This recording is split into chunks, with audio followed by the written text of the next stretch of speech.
Hello, welcome back to the Elated Real Estate channel. We appreciate you tuning in. We hope you'll subscribe and share our channel with others.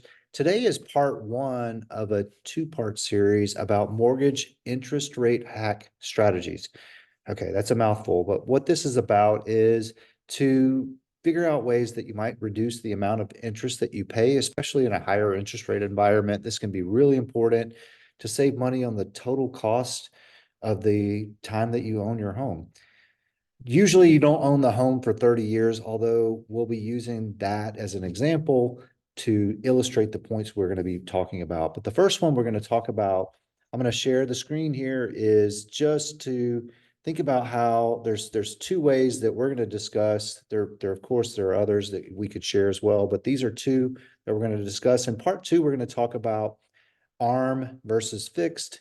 And we might talk a little bit about seller paid concessions for buy downs and things like that, but we'll talk about that. But the first thing we're going to talk about are extra payments and biweekly payments. So we're going to talk about those right now. I've got here, if you can see on the slide, it talks about the biweekly payments instead of monthly payments and how that'll help you pay off your loan 135 months faster. So almost 12 years faster, 11 and a half, almost years faster.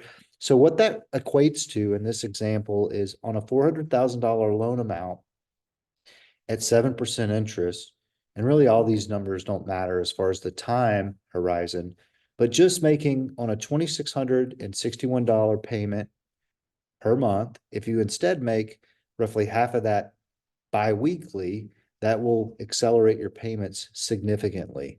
And you can see how this curve shows how much faster you pay your mortgage off, and it'll also save you a significant amount of interest over the course of your loan as well.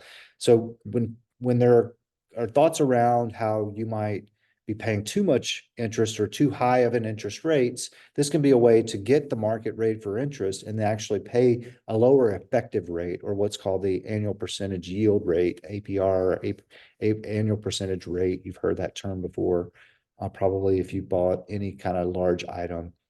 And the second one, and it's effectively the same thing, paying one extra payment every year, especially if you pay that at the beginning of each year and the beginning of your term of your loan, will give you a same effective strategy, because it'll be, the biweekly payments give you one extra payment per year, which you may not really feel as much as you would feel if you paid the first payment at the beginning of each year, an extra payment. But you can see that one extra monthly payment of $2,669 in this example of a $400,000 loan amount. Maybe your average sales price right now in Greater Atlanta is at $500,000. You're putting 20% down. You would effectively save almost $100,000 in interest over the course of your loan just by paying that one extra payment every year. So hopefully that's helpful and good information for you to use in your circumstances. No refinances necessary or no other real adjustments, and just talk with your mortgage company, your servicing company, to make sure that they apply it properly. But that can be definitely helpful to save money and interest that you would pay. Hopefully that helps, and reach out if we can answer questions specifically about your information, your situation. Thanks for joining in. Tune in for part two of this as well. We hope you'll subscribe and join, and we'll notify you when it's the video